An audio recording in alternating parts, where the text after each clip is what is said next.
আসসালামু আলাইকুম, welcome back to my channel রাখিস টাইনি ওয়ার্ল্ড। আশা করছি আপনারা সবাই ভালো আছেন। আল্লাহর রহমত ও আপনাদের দোয়ায় আলহামদুলিল্লাহ আমিও অনেক ভালো আছি। আজ সকালে ঘুম থেকে উঠতে বেশ খানিকটা দেরি হয়ে গিয়েছিল। যেহেতু আজকে ছুটির দিন ছিল, তাই কাল রাত জেগে মুভি দেখা হয়েছে। যেহেতু ঘুম থেকে উঠতে দেরি করে ফেলেছি, তাই ঘুম থেকে উঠেই সবার আগে মাংসটা ভিজিয়ে রেখেছিলাম। অফ ক্যামেরায় নাস্তা সেরে চলে এসেছি রান্নাঘরে।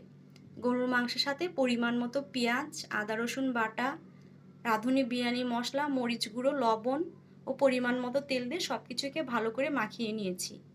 তারপর এতে দিয়ে দিয়েছি পরিমাণ মতো পানি। এখন প্রেসার কুকারের ঢাকনা লাগিয়ে ৩-৪টা সিটি দিয়ে এটাকে চুলা থেকে নামিয়ে নিব। আর এদিকে পোলাও রান্না করার জন্য প্যানে আমি চালগুলোকে কষিয়ে নিচ্ছি। এতে দিয়ে দিব তেজপাতা, দারুচিনি ও কয়েকটা লং দিয়ে আরও কিছুক্ষণ কষিয়ে এতে পরিমাণ মতো পানি যোগ করে দিব। পানি ফুটে আসলে এতে কয়েকটা কাঁচামরিচ দিয়ে ঢাকনা লাগিয়ে দিব। তো এদিকে রান্না হতে থাক আর ওদিকে আমি আমার কাপড় চোপড়গুলোকে গুছিয়ে নিই। ভিডিওর এ পর্যায়ে এসে প্রতিদিনের মতো আমি আমার আপুদেরকে একটা রিকোয়েস্ট করতে চাই। আমার ভিডিওর কোথাও কোনো অংশ যদি আপনাদের ভালো লেগে যায়, তাহলে একটা লাইক দিয়ে আমার চ্যানেলের পাশেই থাকতে পারেন। আর আজকে যারা আমার চ্যানেলে নতুন এসেছেন, তারা চাইলেই আমার চ্যানেলটিকে সাবস্ক্রাইব করে নিতে পারেন। কথা বলতে বলতে আমার কাপড় গোছানো কিন্তু শেষ হয়ে গিয়েছে। কাপড়গুলোকে আমি এদের নির্দিষ্ট জায়গায় সুন্দর করে রেখে দিচ্ছি।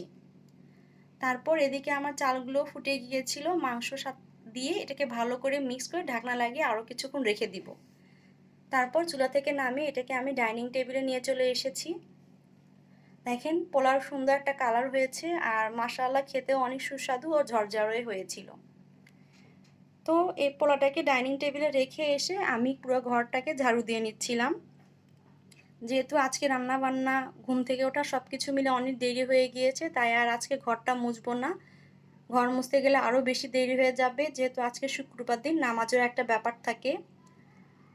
আমি আমার আপুদেরকে আরেকটা কথা বলতে চাই, অনেকে আমার ভিডিও দেখেন, কমেন্ট করেন, কিন্তু লাইক দিতে ভুলে যান। তাদেরকে আমি রিকোয়েস্ট করব, প্লিজ একটা লাইক দিয়ে তারপরে ভিডিওটা দেখাটা শুরু করবেন। তো গোসল নামাজ ছেড়ে আমি এখানে দুপুরে খাবারটা সার্ভ করে দিয়েছি। আর খাবার খেয়ে বিকেলের দিকে এখানে মালটা কেটে নিয়েছিলাম। মালটা খেয়ে আমার হাজব্যান্ড বলছিল একটু কফি করে দাও, তো আমি আমাদের দুজনের জন্য এখানে কফি বানিয়ে নিচ্ছিলাম। অল্প একটু দুধ বেঁচে গিয়েছিল, তো ভাবলাম ওই দুধটা আবার রেখে কি করব, ওটাও কফিতে অ্যাড করে দিয়েছি। দিয়ে চামচ দিয়ে আরেকটু নাড়াচাড়া করে কফি নিয়ে চলে এসেছি ডাইনিং টেবিলে। কফি খাওয়া শেষ করেই আমরা চলে এসেছিলাম ঢাকা ভার্সিটি এরিয়াতে। আমরা এসেছি ঢাকা ভার্সিটির আইবিএ বিল্ডিংয়ের এখানে।